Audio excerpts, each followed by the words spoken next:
अर्ज़ किया है।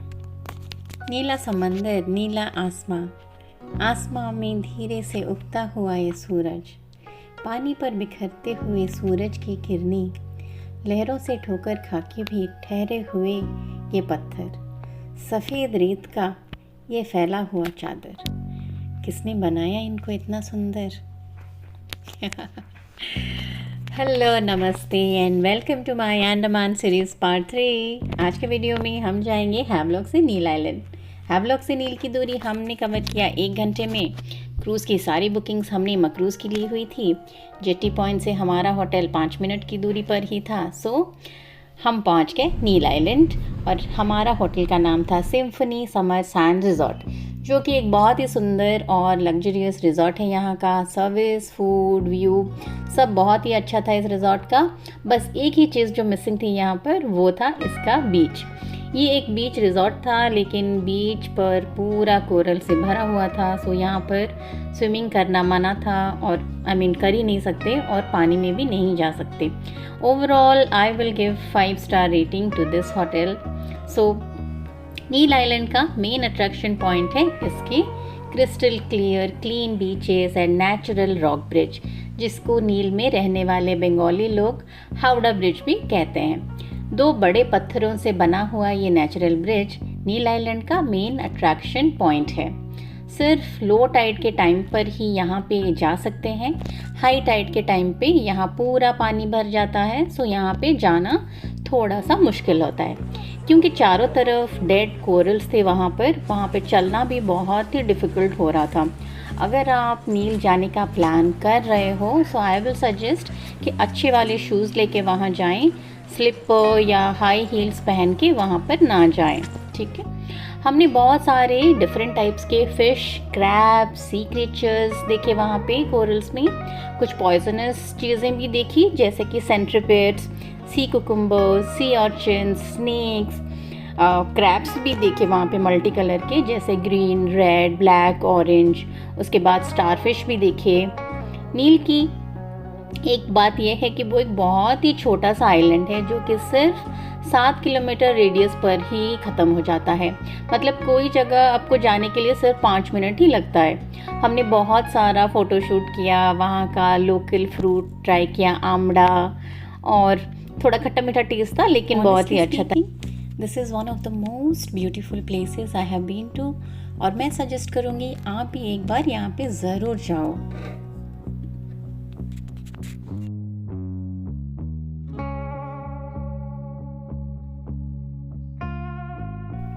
तो आज है डे 5 और आज हम जाएंगे भरतपुर बीच।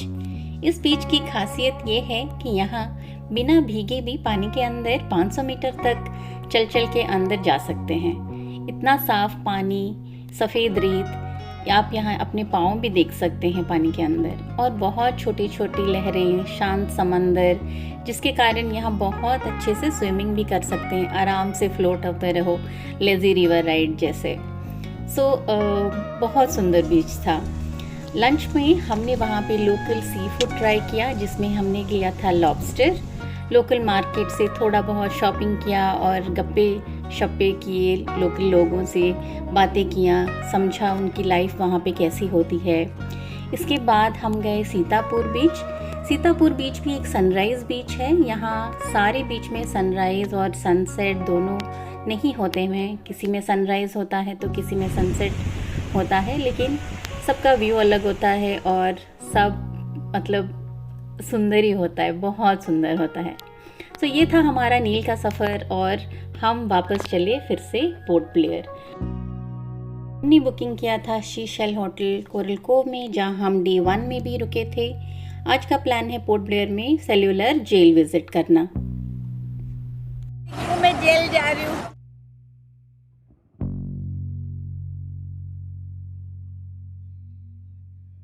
स्टारफिश के मोड क्लॉकवाइज की पूरी जेल, जैसे आप यहाँ पे देख सकते हैं, इस प्रकार का टोटल 7 विंग्स हुआ करता है। तो इस पूरे 7 विंग्स में टोटल सेल्स जो होते थे 693 सेल्स हुआ करता है। तभी आप जहाँ पे खड़े हो, जेल की ये मेन फ्रंट पोर्शन है, जैसे कि इसमें देख सकते हो, ये इस बिल्डिंग में आप खड़े हो। Britishers first floor office office room and ground floor store room की तरह यूज किया जाता है।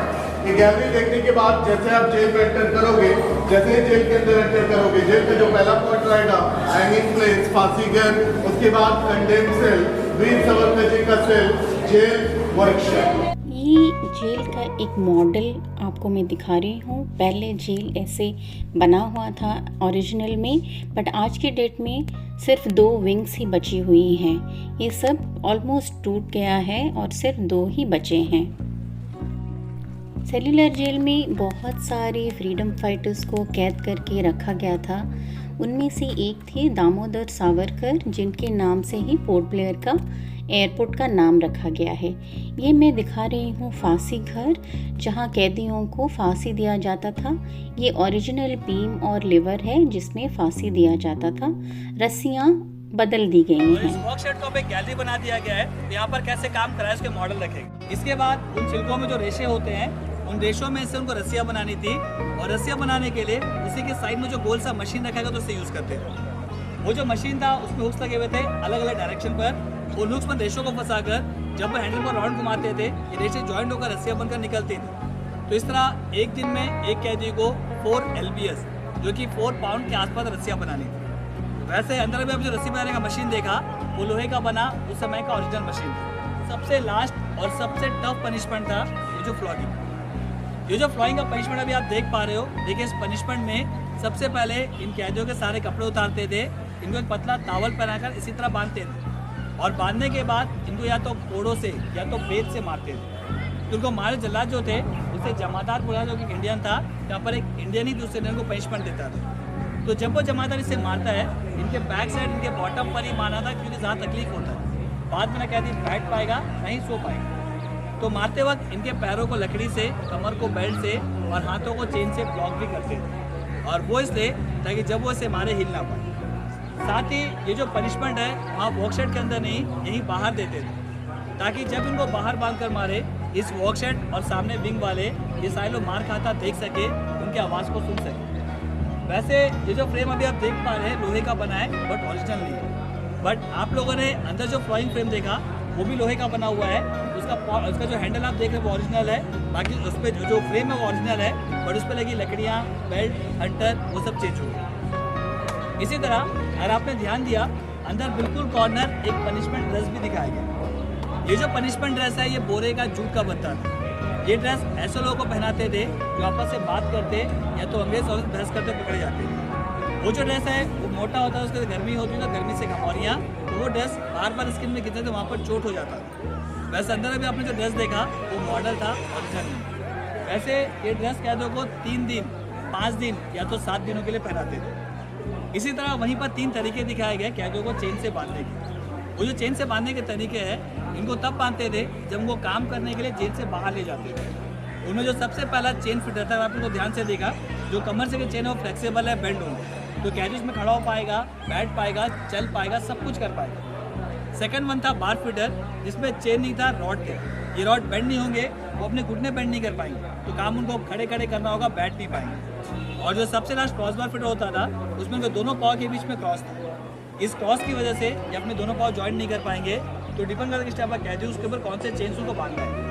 वैसे चेन के सिस्टम हाथ में दिखाए गए, हाथ में नहीं, इनके कमरे बांधते थे, हाथ उनके हमेशा फ्री थे, क्योंकि जो भी काम उनको कर रहे थे हाथ से करने थे। इसी तरह उन्हीं स्टैचू से गले में एक प्लेट भी दिखाई गई, उनका नेम प्लेट। ये नाम से नहीं, नंबर से ज़्यादा प्लेट्स पे नंबर थे, तो जैसे वो जेल के अंदर आते थे वो नेम प्लेट भी गले में डाल देते थे। वैसे अंदर अभी आपने जो नेम प्लेट, ड्रेस, चेन देखा, वो सभी मॉडल्स है ओरिजिनल में। तो देखिएगा अभी हम चलेंगे।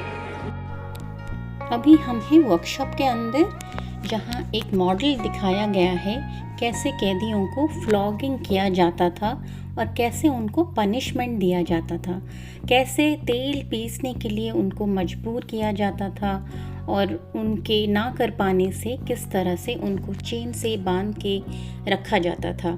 इसके बाद हमने देखा लाइट एंड साउंड शो, जिसका वीडियो करना अलाउ नहीं था। मैं यहाँ पे एक छोटा सा क्लिप शो कर रही हूँ।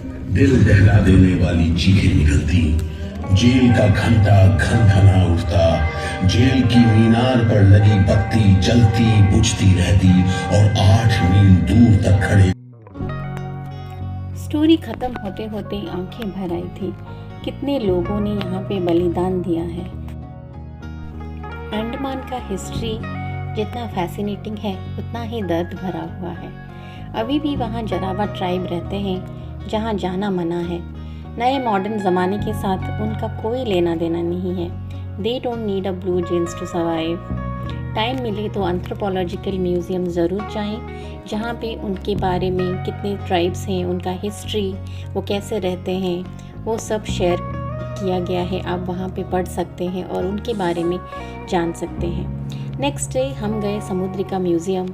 ये एक समुद्री कछुआ है जो मैं दिखा रही हूँ यहाँ पे, जिसको पायरेट्स मार के लेके जा रहे थे और पकड़े गए थे। इसका शेल यहाँ पे म्यूज़ियम में रखा गया है।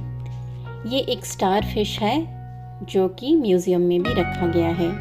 यहाँ पे मैं दिखा रही हूँ एक लॉबस्टर जो कि वहाँ पे मिलते हैं। और ये है कोरल्स, एक ब्लू कोरल है ये, जो कि वहाँ पे भी मिलते हैं, अंडमान में देखे जाते हैं। और वहाँ पे बहुत सारे डिफरेंट कोरल्स देखे हमने। म्यूज़ियम में ऑडियो गाइड प्रोवाइड करते हैं जिसमें से आप एक्वेटिक लाइफ के बारे में एक्सप्लेन करते हैं और आप वहाँ पे सुन सकते हो। बाहर म्यूज़ियम में एक वेल मछली का स्केलेटन, ये जो मैं दिखा रही हूँ, ये रखा गया है जो कि डिस्प्ले में वहाँ पे लगाया गया हुआ था। सो ये था हमारा अंडमान का सफ़र। 7 दिन कैसे कट गए पता ही नहीं चला और हम यही सब मेमोरीज लेके अंडमान से वापस आ गए। Overall experience was just wow and wonderful. सब कुछ कैमरा में तो कैप्चर नहीं किया जा सकता, कुछ चीज़ें एक्सपीरियंस करने के लिए खुद जाना पड़ता है। Thank you for watching and see you in next video.